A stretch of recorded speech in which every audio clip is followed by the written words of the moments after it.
নমস্কার ফ্রেন্ডস, আবারও নতুন একটি ভিডিও নিয়ে আপনাদের সামনে হাজির হলাম। আর আজকে ফ্রেন্ডস আমি একটি রান্নার ভিডিও আপনাদের সাথে শেয়ার করব। রান্নাটি বাঙালির একটি অতি প্রচলিত রান্না, যেটা প্রতিটি বাঙালি ঘরে কম বেশি হয়ে থাকে। রান্নাটি হচ্ছে ইলিশ মাছের মাথা দিয়ে কচু ঘন্ট। আর এই কচু ঘন্ট আমি কম বেশি আমার বাড়িতে করে থাকি, কখনো ভেজ কখনো নন ভেজ। তবে রান্নাটি আমি আমার মতন করে থাকি। তো চলুন রান্নাটি শুরু করছি।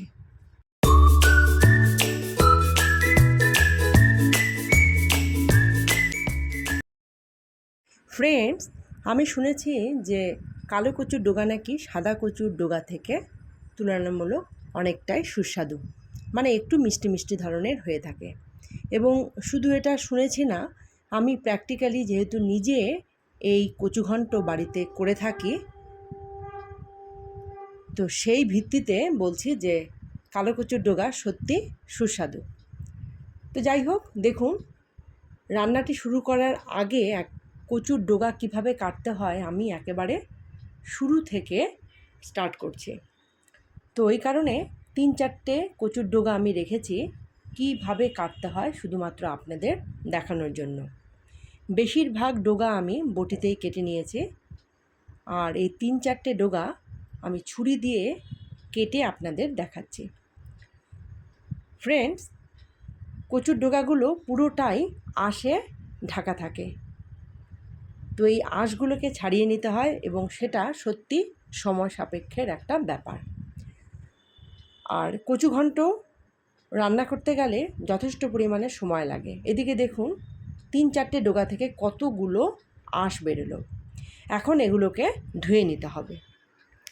আমি যেদিন কচু ঘন্ট রান্না করব ভাবি, সেদিন হয় আগের দিন রাতে, আর তা নয়তো খুব সকালে কচুর ডগাগুলো কেটে এরকম একটি বড় পাত্রে জলে ভর্তি করে এই কচুর ডগাগুলোকে চুবিয়ে রাখি। তাতে যা নোংরা থাকে সেগুলো কিন্তু বেরিয়ে যায়। এরকম করে 2-3 বার ধুয়ে আমি এরকম ঝাঁঝরিতে সেগুলোকে রেখে দিই জলটা ঝরানোর জন্য। জল ঝরানো হয়ে গেছে, এখন এই কচুর ডগাগুলোকে রান্না করার আগে সেদ্ধ করে নেব। অনেকে কড়াইতে নুন জল দিয়ে সেদ্ধ করে আমি দেখেছি, কিন্তু আমি সবসময় প্রেসারে করে থাকি, তাতে অনেকটা সময় বাঁচে।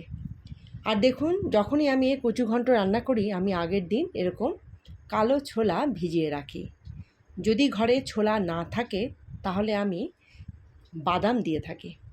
তো যাই হোক, ছোলা ছিল, এই জন্য আগের দিন আমি ভেজানো ছোলা এই সেদ্ধ করার সময় দিয়ে দিচ্ছি। সামান্য জল আর নুন দিয়ে আমি সেদ্ধ করছি।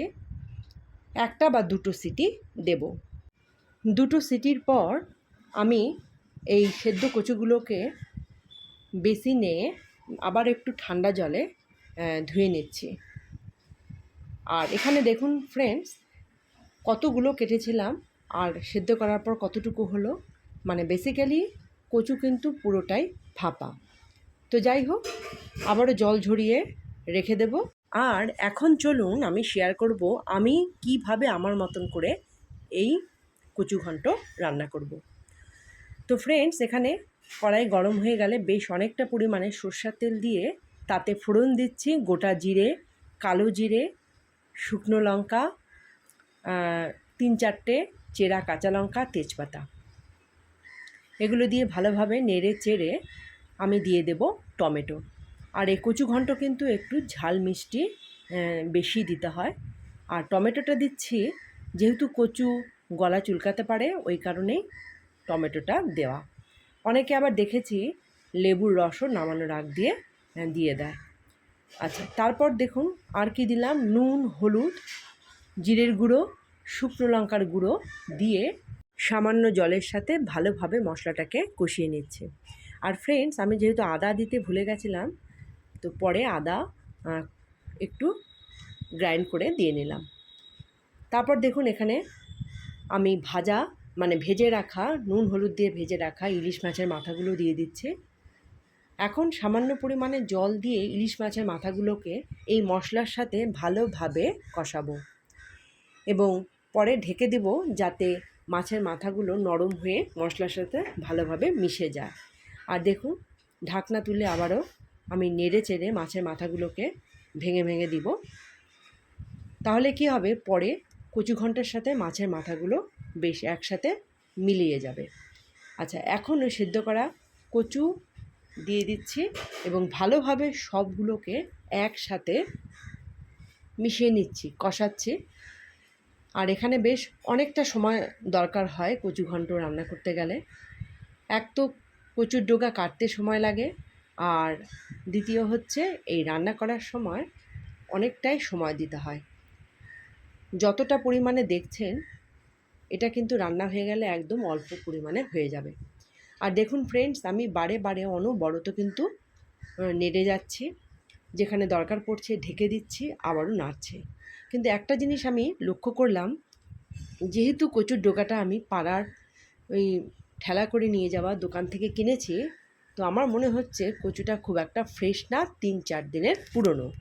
ওই কারণে কচুর ডগাগুলো মিশতে চাইছে না। আর কচু ঘন্ট কিন্তু একদম মিলিয়ে যায় কড়াইতে দেওয়া মাত্রই। তো যাই হোক, নুন একটু কম হয়েছিল, নুন দিয়ে নিলাম এবং বারে বারে নাড়াচাড়া দিয়ে ঢেকে দিচ্ছি, আবারও ঢাকনা তুলে নাড়াচাড়া করছে। আর নামানোর আগ দিয়ে গরম মশলা দিয়ে দেব। আর স্বাদ মতো কিন্তু ফ্রেন্ডস চিনিও দিতে হবে, শুধু ঝাল দিলেই হবে না। এই কচু ঘন্ট কিন্তু ঝাল মিষ্টি দুটোর কম্বিনেশনটা যাতে ভালো হয় সেদিকে লক্ষ্য রাখতে হবে। তো যাই হোক, গরম মশলা দিয়ে নাড়াচাড়া করে আমি ঢেকে দিলাম। তৈরি হয়ে গেল ইলিশ মাছের মাথা দিয়ে কচু ঘন্ট। আর ফ্রেন্ডস, কচু ঘন্ট রান্না করার পর দেখতে এরকম হয়েছে। ফ্রেন্ডস, এই যে বসে পড়েছে সাদা ভাত আর এই যে ইলিশ মাছের মাথা দিয়ে কচু ঘন্ট। কচুটা এরকম কিন্তু দেখতে হয় না, একদম মিশে যায়। জানি না কেন এই কচুটা মেশেনি, কতগুলো যে ডোগা ডোগার মতো হয়ে আছে। তো যাই হোক, সাথে নিয়েছি এক টুকরো লেবু। তাহলে খাওয়া শুরু করি, দেখি কীরম হয়েছে। আর হ্যাঁ বন্ধুরা, আমার ছেলেও কিন্তু সামান্য ভাত দিয়ে খেয়েছে। একটু ঝাল করে করেছি দেখে ও বেশি খেতে পারেনি, তবে ওর মুখে কিন্তু স্বাদ লেগেছে।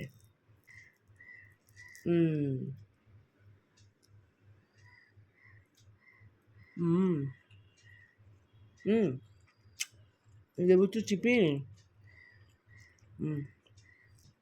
ভালোই হয়েছে।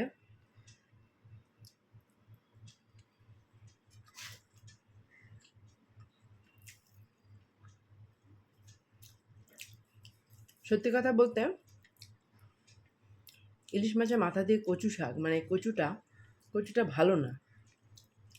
আমার মনে হয় কচুটা অনেক দিন আগের। আমি তো মার্কেট থেকে কিনিনি, এই যে গলি দিয়ে যে ঠেলা করে নিয়ে যায় সেখান থেকে কিনেছি। তো যাই হোক, এবং খুব চিকন চিকন সরু সরু কচুর ডোগাগুলো। তবে ভালোই হয়েছে, ঝাল হয়েছে।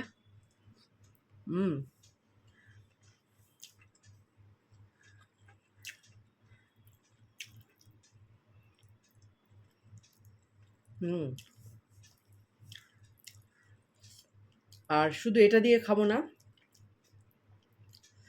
ইলিশ মাছের ঝোল আছে, কালো জিরে আর কাঁচা লঙ্কা ফোড়ন দিয়ে বানিয়েছিলাম ইলিশ মাছ, সেই ইলিশ মাছের ঝোল দিয়েও ভাত খাবো।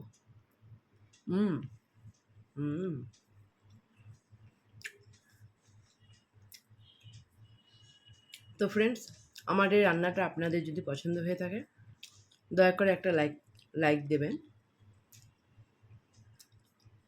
আর ভিডিওটা কীরম লাগলো, যদি ভালো লেগে থাকে সেক্ষেত্রেও একটা লাইক দেবেন।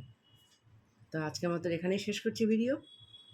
দেখা হবে আবার নতুন কোনো ভিডিওর সাথে। সুস্থ থাকবেন, ভালো থাকবেন, টাটা।